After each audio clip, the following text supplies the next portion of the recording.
Hello, चलिए आज के वीडियो में डिस्कस करते हैं ये सिंपल सा सम। ये आपको बहुत ही सिंपल लग रहा होगा। यस, बिकॉज यहाँ पे फिगर दिया गया है, क्वेश्चन दिया गया है और जो सॉल्यूशन है वो एक्टिविटी फॉर्म में है। यस, हमें तो ब्लैंक्स ही भरना है।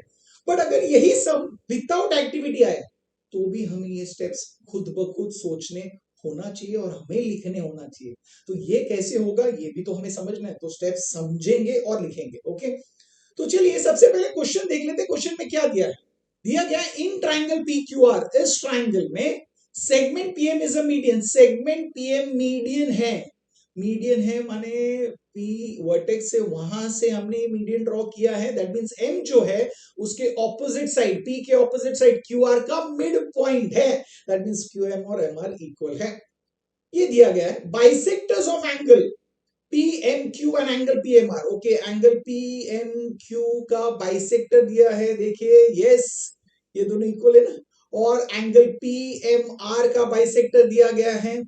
Intersect side PQ and PR at points X and Y। ये बाइसेक्टर इंटरसेक्ट कर रहा है PQ को एट पॉइंट X और ये बाइसेक्टर इंटरसेक्ट कर रहा है PR को एट पॉइंट Y। इतना इंफॉर्मेशन दिया है और इसके बेसिस पे प्रूफ करना है कि एक्स वाई जो है, segment X Y Q R को पैरेलल है। ये हमें प्रूफ करना है। अब देखिए, हमेशा मैंने कहा है टू प्रूफ का सम होगा तो पहले टू प्रूफ पे ध्यान दीजिए, उसको देखिए, वहां से सोचना स्टार्ट कीजिए। तो ये अप्रोच बहुत इंपॉर्टेंट है। तो हमें एक्स वाई और क्यू आर को पैरेलल बताना है। देखिए, एक्स वाई और क्यू आर। अब एक्स वाई एक लाइन एक साइड को पैरेलल चाहिए। कहां पे? ट्राइंगल में। तो इस ट्राइंगल में एक लाइन एक साइड को पैरेलल कब होगा? आप बोलोगे ये पैरेलल मिल सकता है अगर हमें दो रेशियोज इक्वल मिले। कौन से ratios? px upon X Q and py upon Y R, है ना। अगर ये रेशियोज इक्वल मिल जाए तो हम बोल सकते हैं कि ये line X Y Q R को पैरेलल है by converse of basic proportionality theorem. Very good. ये हम सोचते हैं, अगर ये एक्टिविटी फॉर्म में नहीं दिया तो एक्टिविटी फॉर्म में तो सब कुछ दिया भी है। तो हम राइट डायरेक्शन में सोच रहे हैं। तो दैट मींस अगर ये सब ऐसे ही दिया था तो हमारा हिंट होता कि हमें px अपॉन एक्स क्यू जो है उसे इक्वल बताना है किसके साथ? py अपॉन वाई आर के साथ। ओके, तो ये समझ गए। अब ये रेशियोज लाने हैं। अब ये रेशियोज लाएंगे कैसे? इसके लिए हमें गिवन की मदद लेनी। px अपॉन एक्स क्यू की जरूरत है। px upon X Q. अभी अगर ये रेशियो लाना है तो हम गिवन में जाएंगे। तो हम गिवन में देखोगे तो गिवन में आप बोलोगे px अपॉन एक्स क्यू कैसे मिलेगा? आप बोलोगे यहाँ पे बाइसेक्टर दिया है mx। mx किसका बाइसेक्टर है? mx है एंगल PMQ का बाइसेक्टर। दैट मींस हम इस ट्राइंगल में जा रहे हैं, ट्राइंगल पीएम। देखिए वही लिखा है ना, इन ट्राइंगल पीएमक्यू। तो दैट मींस हम property of angle bisector use करेंगे। तो हमें पता है स्टेप्स कैसे लिखोगे। In triangle PMQ mx bisects angle PMQ। इसका रीजन होगा गिवन। अगर हम कुछ स्टेप्स लिखते हैं यहाँ पे तो स्टेप्स ये गिवन, रीजन भी जो दिया है वही लिखना है, जो नहीं दिया है वो लिखना है। ओके, तो यहाँ पे तो अगर हम लिखते तो हम यहाँ पे लिखते हैं गिवन। ओके, ये बाइसेक्टर है तो उससे हमें दो रेशियोज इक्वल मिलेंगे। ओके, बाइसेक्टर किसका है? एम का है। तो हम वहां से स्टार्ट करते हैं। पता है ना, angle bisector property of a triangle मैंने एक्सप्लेन भी किया है, उसका प्रूफ भी किया है, उस प्रॉपर्टी को प्रूव भी किया। अगर आपने नहीं देखा तो जरूर देखना, उसका लिंक मैंने डिस्क्रिप्शन में दिया।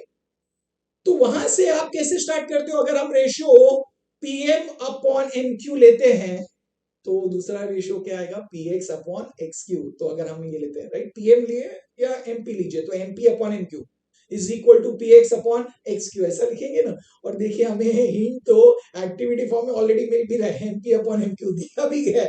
तो वेरी गुड, एक्टिविटी ये करके बहुत ईजी है, राइट। अगर नहीं भी हो तो हम कर पाते ना, तो समझ रहे स्टेप्स। यस, तो अगर हम एमपी अपॉन एमक्यू लिख रहे हैं तो हम दूसरा रेशियो लेंगे px अपॉन एक्सक्यू। तो चलिए वो रेशियोज लिख लेते हैं। MP upon MQ is equal to px upon XQ और इसका रीजन होगा angle bisector property of a triangle. और ये रहा हमारा रिजल्ट नंबर 1, दे दिया। अब जैसे ही हमने ये लाया तो हमें px अपॉन एक्सक्यू मिल गया हिंट में। अब हमें क्या चाहिए? py upon Y R. अब अगर py अपॉन वाई आर लाना है, एक याद रखिए, तो हमें दूसरे ट्राइंगल में जाना होगा जहां पे एम वाई बाइसेक्टर दिया है। तो वेरी गुड, तो हम दूसरा ट्राइंगल कंसीडर करेंगे। इसमें भी हम एंगल बाइसेक्टर प्रॉपर्टी अप्लाई करेंगे। तो हम लिखेंगे in triangle PMR M Y bisects angle PMR. Reason क्या लिखते हैं? गिवन। तो यहाँ पे रेशियो आएगा, ओके, बाइसेक्टर तो एम का ही है, तो हम यहां से स्टार्ट करेंगे। बट याद रखना फर्स्ट में हमने एमपी अपॉन एमक्यू लिया है, तो उसी को रखना, बिकॉज हिंट में देखिए हमने क्या लिखा है, हमें P X upon X Q की जरूरत थी, उसके हिसाब से हमने रेशियो लिए। तो अगर पी एक्स अपॉन एक्स की जरूरत है और हमें P Y upon Y R की जरूरत है, मतलब हमें रेशियो कैसे लेने होंगे, एमपी अपॉन एम आर। ये समझना यहाँ पे इजी है, बिकॉज यहाँ पे तो एक्टिविटी फॉर्म में नहीं होता, तो आप समझ गए ना कैसे लिखना है। तो हम क्या लिखेंगे, MP upon M R is equal to P Y upon Y R, ये लिखेंगे। और इसका रीजन होगा angle bisector property of a triangle, and ये रहा हमारा रिजल्ट नंबर 2। तो आप बोलोगे वाह ये तो इजी। अब मैंने हिंट में क्या कहा था, हमें P X upon X Q और P Y upon Y R, इन दोनों रेशियो की जरूरत है इक्वल। मतलब दोनों रिजल्ट नंबर 1 और रिजल्ट नंबर 2 का जो राइट हैंड साइड है वो हमें इक्वल चाहिए। हमें राइट हैंड साइड इक्वल कब मिलेगा, अगर हमें लेफ्ट हैंड साइड इक्वल मिला तो।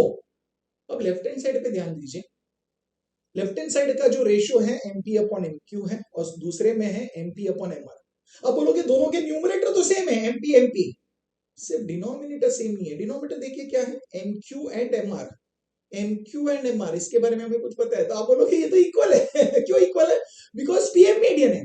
दैट मींस पीएम मीडियन है, इसलिए हमें एम क्यू और एम आर इक्वल है, ये पता है।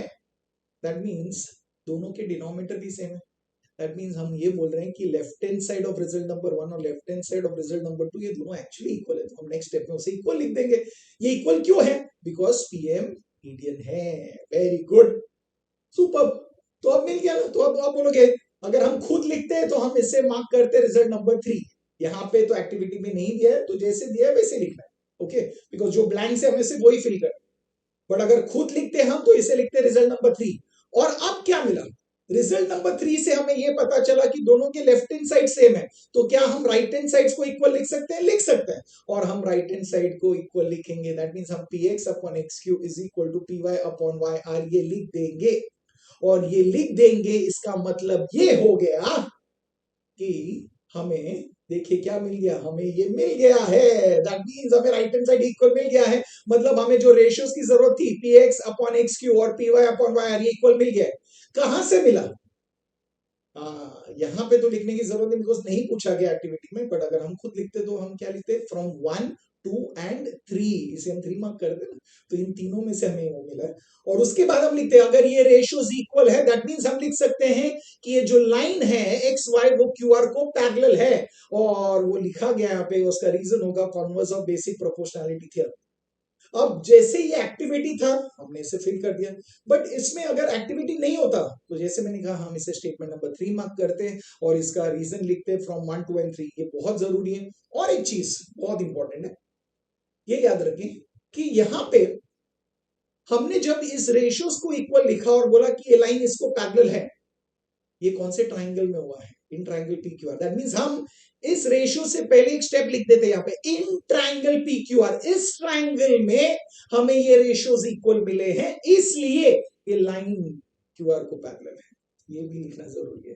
तो अगर ये एक्टिविटी फॉर्म में नहीं होता तो हम ये जरूर लिखते हैं, समझ गए। सो इसके लिए हमने ये डिस्कस किया है कि एक्टिविटी फॉर्म में तो है वो तो आप समझिएगा, बिकॉज वो बहुत इजी है। बट अगर एक्टिविटी फॉर्म में नहीं आया तो भी आपको क्या लिखना है और यहाँ पे क्या गैप्स है, क्या और रीजंस लिखने, क्या और मार्किंग्स करने, वो समझ गए ना। बट वो क्यों करना है वो समझना था, इसलिए मैं बोल रहा हूँ वीडियो देख रहे हो तो रीजनिंग समझे क्यों कर रहे हैं, वो समझे और उसको समझ के कीजिए। तो आप समझ भी आया होगा तो वीडियो को लाइक कीजिए। आपको इस पैटर्न में जैसा हम सीख रहे हैं, हम चीजों को समझ रहे हैं कि हम क्यों कर रहे हैं, क्यों लिख रहे हैं।